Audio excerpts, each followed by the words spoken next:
Oh.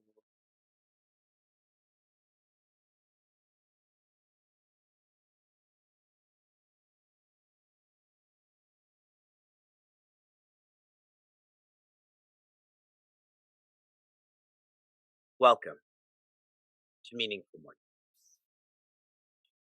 Sometimes I like to read cartoons from the New Yorker casually. So I saw one recently that really applies to us.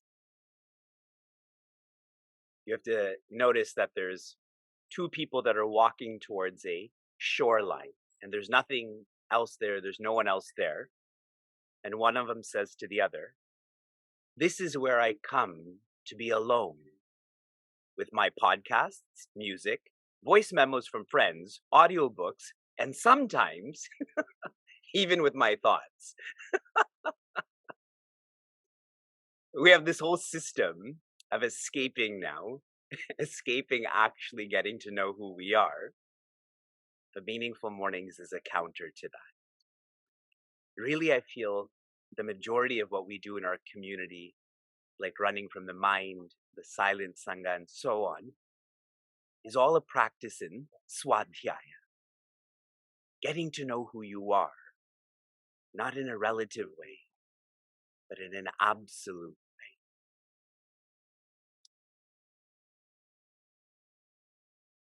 We are nearing the end of this chapter. We are nearing the end of this map. If you feel that some of what's being shared is repetitive, then that means you know this subject. Yes? If I go to a restaurant and there's a sign that says you should wash your hands after you use the restroom, and I do wash my hands, okay, with or without that sign, then that sign is repetitive for me in this context. Now, bringing this to what we're trying to experience, knowing and living are not the same. Me knowing I should wash my hands and me actually washing my hands are not the same. So if you're not living what has been shared in this chapter, in this map, then you don't know it, which means you shouldn't feel this is repetitive. You should feel I need this to be repeated so that I know it, so that I live this. A regular insight that Sri Krishna has shared from chapter 1 all the way to chapter 15, and this will continue to chapter 18, is on dependence. He has looked at dependence in so many ways. Us being dependent on beings is called attachment. He has shared that experiences depend on equipment, and so on. The implication of getting to know dependence is for us to know what is independent. It's not to know more about dependence, but rather there is more than dependence. Different ways that Sri Krishna has shared on independence. He has shared the independent is uncaused. Think of this practically. Dependent joy means this is a cause joy, which means eventually that cause will change. And so will one's joy. This is what is real. Independence, that which is uncaused. We would know this, we feel this by that being natural. Whatever is natural, we feel independent in. We feel that it's who we are, that it's not caused. And so particularly in this chapter, a lot of what has been shared, is being shared, is for us to act on that which we know to be more. We all know there's more, but acting on that is different. Acting on what you know to be more is a practice in Vairagya. That's how this chapter began, to sharpen the sword of independence, to take down illusory living. Illusory living is dependent, is caused, is changing. Are we all in sync? So the Bhagavad Gita's messaging is repetitive or not? Those who are saying, yes, we appreciate your enlightenment. Those who feel it's not repetitive, I appreciate your humility. In verse 13, we begin a portion on food. At a micro level, Sri Krishna is guiding us to eat plants. This is a way of respecting plants. Your eating should be comprised of plants. It's a way of respecting plants. If you respect plants, you respect the earth. If you respect the earth, you're respecting the energy of the earth. The energy of the earth is Shri Krishna's. In a macro level, it is to treat plants with respect. Micro level, I have to live, so I should eat plants. In a macro level, I should treat plants with respect. I tell our children and others when we're sitting in grass to not just pull the grass casually. You do that, don't you? I'm bored, so I just start tearing at the grass. They are medicine. And where did this medicine come from? Shri Krishna shares, that's my ojaha, my unique energy. Reading one insight from Pujya Swami Chinmayananda, then we go on to the next food verse. That's a good name for a show, right? Food verse. Indeed, it is accepted on all sides that the paddy preserved for seeds is not only to be dried in the sun, but also must lie exposed to the moon. And even before I continue, if you think of processed food, it's taken out of the earth quickly, transported quickly, eaten quickly. That's Kali, correct? Kali means fast.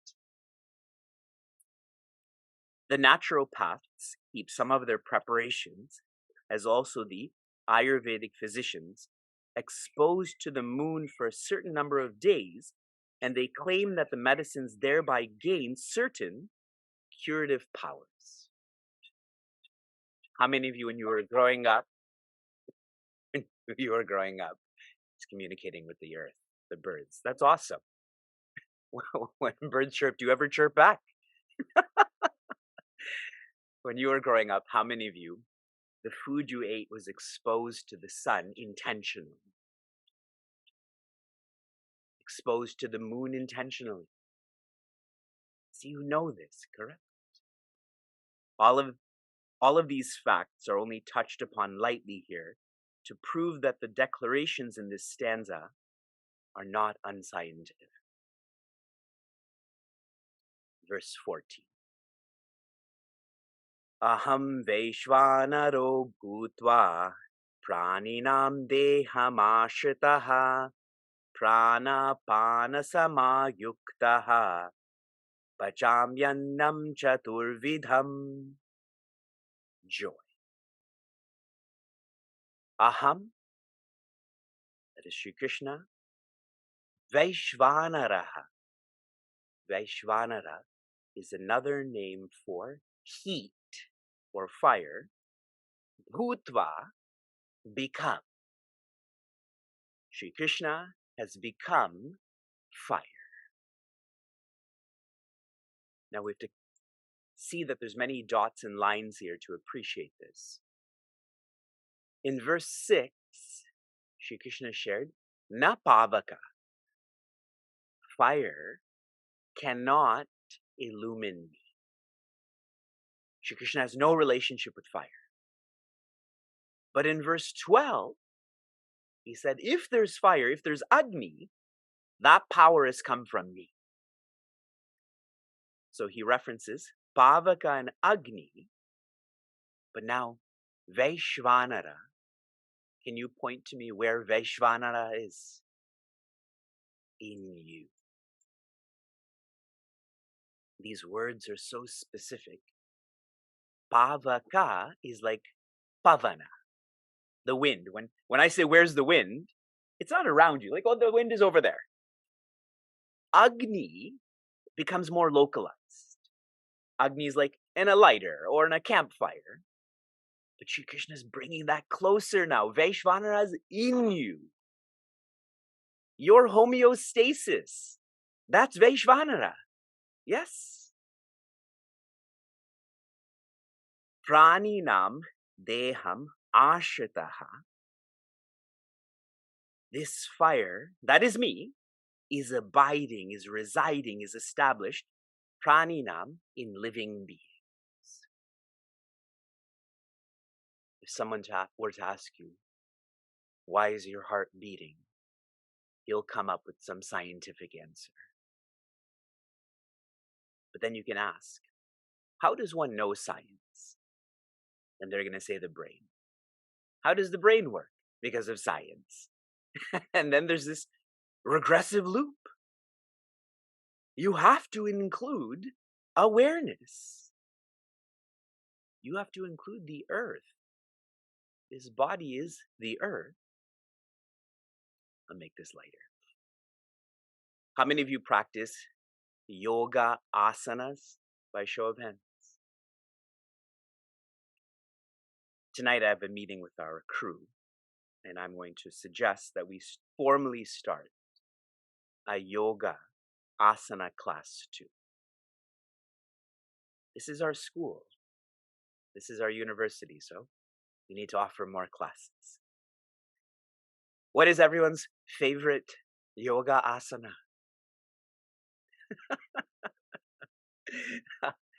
Shava asana, correct?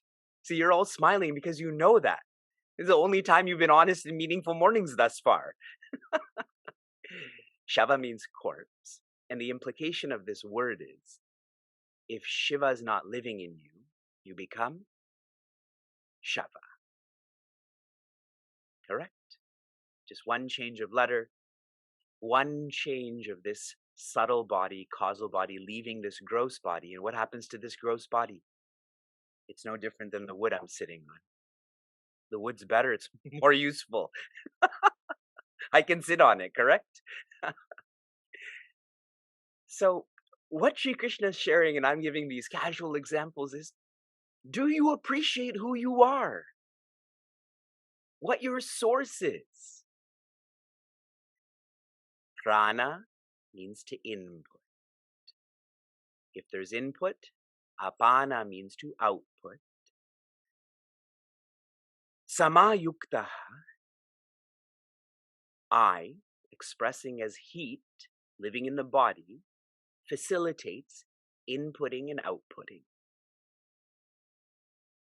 For those who have attended our silence retreats, I've shared with you the untrained breath sheath or pranamaya kosha is constantly inputting. And so our practice is enjoy the breath. If you're enjoying your experience, you don't need to input more. Pachami annam chaturvidam, and it is this presence through heat that digests or cooks 4 types of food. Now this is really fascinating. How many of you know what the 4 types of food are? Carbs, proteins, mild sauce, hot sauce, Diablo sauce. They are Bhoja, that which is to be chewed. Number one. Number two, peya, that which is to be drunk. Then there is lehya, that which is to be licked. Then there's one more. Somehow it's escaping my remembrance. Kosha. Kosha means to be sucked. Bhoja is to be chewed. Peya is to be drunk. Lehya is to be licked. And kosha is to be sucked. These are the different types of foods that we tend to experience, but it doesn't matter what kind of food it is. All of this is being cooked because of the heat in your body. Where is that heat coming from? Shri Krishna. I have to share one more insight. Which is what Tejo Mayananda shared with us. Thank God we have involuntary functions like digestion. Imagine you had to voluntarily digest your food. You had to create peristalsis in your digestive system. Some nights you'll think, I'm too tired. I'm not going to digest my food. It'll become toxic and you'll die. Thank God we have these involuntary functions, but they're not involuntary. It's Sri Krishna looking after us.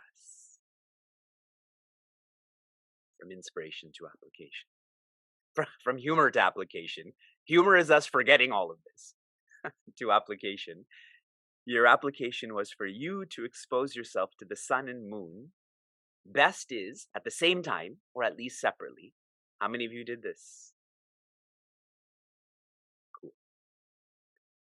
Why I asked you to do this is for you to feel these teachings more. I'm quite confident that if you were outside and seeing the moon on one side and the sun on one side, you were thinking of Bhagavad Gita. Your application for this morning is I want you to expose yourself to that which is cold. Just put yourself in an experience where you feel cold. Okay? Find a way. Shanti, shanti, shantihi. Be joy.